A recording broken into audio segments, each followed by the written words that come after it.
Hi everyone, it's KillCam. It's time for another installment of Guest Rampage in War Thunder.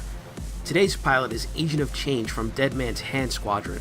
He sent in this replay of a recent game in a drumroll please, Focke-Wulf 198-4. Guys, if you want to make sure you get picked for a Guest Rampage, it would be really easy right now.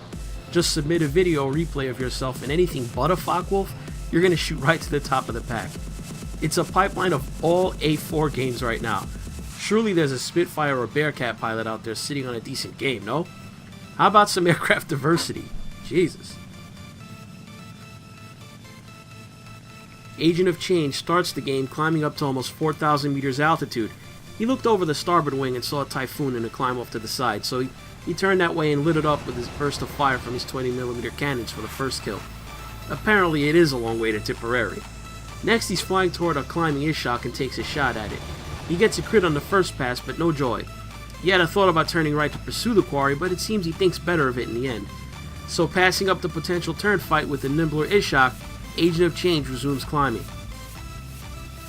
At about 4,000 meters, there's a Ju-87 dive bomber in a steep dive ahead of our guest. In his eagerness to escape Agent of Change's teammate, the dive bomber pretty much flies right under him. Who the hell flies under a Focke-Wulf in plain sight? The A4 does what A4s do, is put into a dive to chase the target. And because there's friendly fire coming in from behind, once Agent of Change is sure the Stuke is dead, he bugs out. There's no fire as deadly as friendly fire, am I right? It's time to recover some of that altitude and look for a new opportunity. Here Agent of Change keeps climbing till he passes roughly 2,800 meters, and once he's up there, he starts looking around the vicinity for some action. There's some kind of dogfight ahead, but it's a long way to fly. It looks like he wants to be sure the local area is clear before committing to a long trip. That's when he catches sight of a lone Ishak flying lower than the A4. Look at it. This setup just screams boom and zoom, don't it? Tell me you haven't seen this movie before. Focke-Wulf comes down out of the sky and sends victim to fiery death. The dead Ishak is the third kill of the match. Nice one. So not soon after that, it looks like a teammate just got flamed by a Spitfire. It's coming right at him, so Agent of Change goes for the snapshot almost head on. No joy. Wisely not getting into a turn fight with a Spitfire, the A4 plows ahead onto the tail of a D3A1.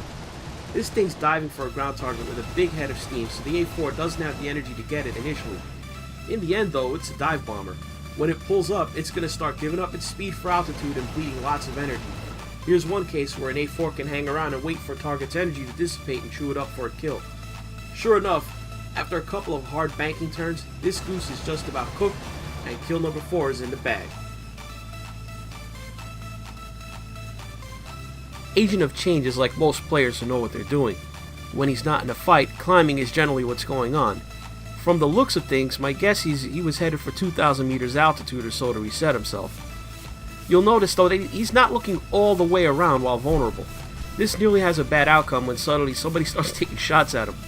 He doesn't have an eye on the attacker, but lucky for him the shots miss.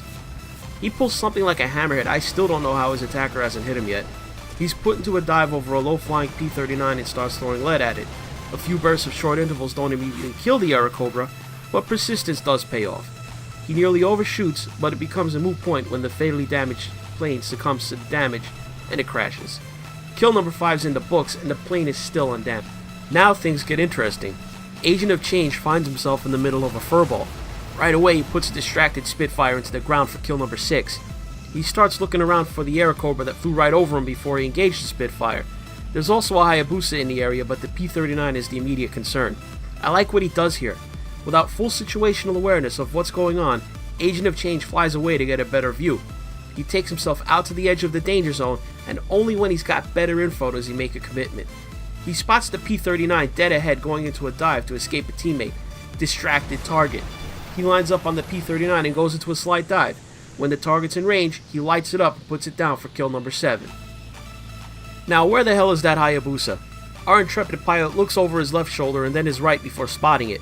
Having put down the Hayabusa's 3 friends, it's now alone against Agent of Change and his teammates. He turned and starts to close with the now very occupied Hayabusa in a turn fight with 2 other blues. It's 3-on-1 and all the Hayabusa pilot is seeing is traces all over his plane.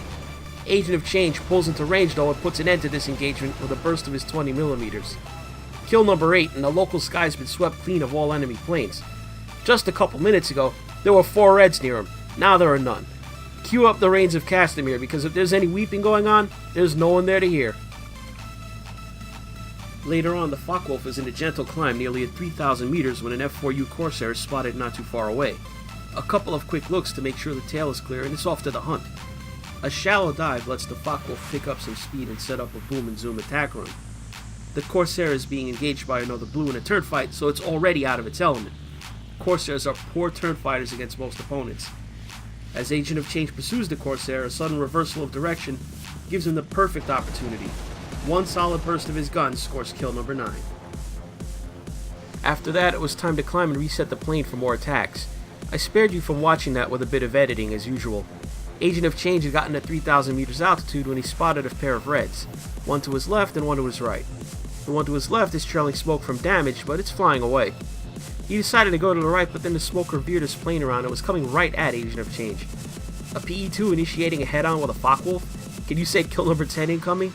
Maybe the Russian just got tired of flying the PE-2 and decided to take a desperate gamble with it. I don't know. What else would motivate someone to do this in nearly any plane, let alone a PE-2? In the end, it doesn't matter. Watch the long sustained burst of cannon and machine gun fire that separates the PE-2 from its wing for the 10th kill. If your enemy insists on hanging himself, give him the rope. Later on, at 4,000 meters altitude, a Ju-87 Stuka dive bomber is spotted off in the distance to the left. Easy pickings for a Focke-Wulf 198-4. And given the lack of any red fighters in the area, the only real suspense here is who's going to get the kill first. Agent of Change is in the catbird seat now as his prey heads toward him, and he decides what angle to take on the dive. He goes for the almost directly overhead attack, maybe hoping to put rounds through the cockpit. That doesn't happen, so he falls in line behind the Stuka's tail and continues to light it up until he's got his 11th kill. Things get even better when Agent of Change spots a Wellington not too far above him and getting closer. He's got lots of airspeed from diving and noses up to get a shot at the Welly. Just a half a kilometer between him and the juicy Wellington, he puts a stream of 20mm in front of it. The enemy bomber flies through the stream of shells and becomes victim number 12. A short time later, a B-25 strays across Agent of Change's path.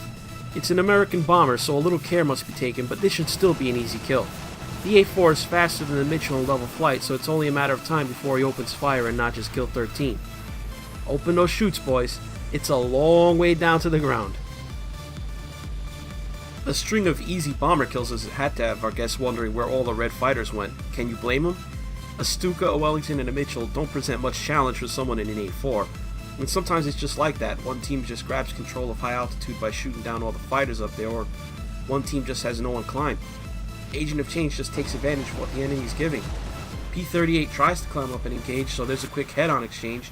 Inconclusive. Not for long though. As the two planes start turning, the Focke-Wulf has the clear turn rate advantage and lights up the P-38 for kill 14. After a brief interval, we pick up Agent of Change as he spots a P-47 Thunderbolt down low mowing the lawn. We can't see his engine temperature, but I think he idled his engine during the dive to bleed heat.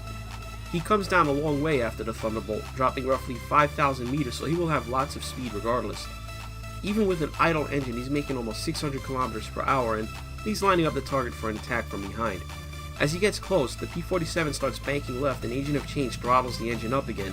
The Thunderbolt all but flies into the crosshairs and gets set on fire by a quick burst. Agent of Change doesn't get instant gratification with a kill indicator, but you'll soon see the P-47 is all but dead. There was an IL-2 and a Yak-9T in the area too, so Agent of Change turns and climbs to deal with those. It doesn't take long to spot the fighting going on not too far away.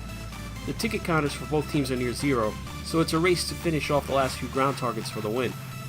He's going to make a pass on the IL-2 but doesn't connect with it. There's the Yak-9T right behind, and boom!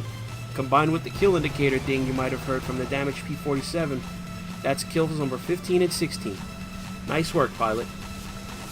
That leaves a P-39 Airacobra now all alone in the area to face all the blues who are around. Like a pack of hyenas taking down an old sick lion, they buzz around the doomed plane, and doing yo-yos and loops to get an angle. The Airacobra actually does a good job of defensive flying to stay alive against these kind of numbers. A lesser pilot would have been dead much quicker. I actually like when someone flies well. Even if they get the better of me in that fight, it's more satisfying to get the kill on a skilled player than seal gloving.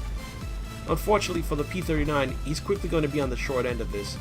Agent of Change has definitely maneuvered himself to get a proper firing solution, so it's just a matter of time now of rolling to level his wings with the target's vector, and a quick burst notches his 17th kill. Of all the kills he got in this game, I think this would probably be the favorite one. As it turns out, we're nearing the end of this particular flight in the Focke-Wulf 198-4. Agent of Change pops up to gain a little local altitude superiority, and he spots a Focke-Wulf F1 chasing a teammate below. What you're going to see is the gamble you take when flying aggressively. He's going to dive on, chase, and kill the Friedrich for 18 kills total in the game. An outstanding individual achievement. But here you'll see it, a fairly textbook dive and adjustment scores the kill. Sadly, kill number 19 is going to elude him when he collides with another plane in a head-on. But you know what they say. You win some, you lose some. Good game, Agent of Change. That's all for this guest Rampage. Please mash that like button if you enjoyed it. Also, if you're not already a subscriber to this channel, go on and hit the subscribe button to see more. Leave a comment below for myself or Agent of Change if you're so inclined. I'm sure you'd like that. Goodbye, and good hunting.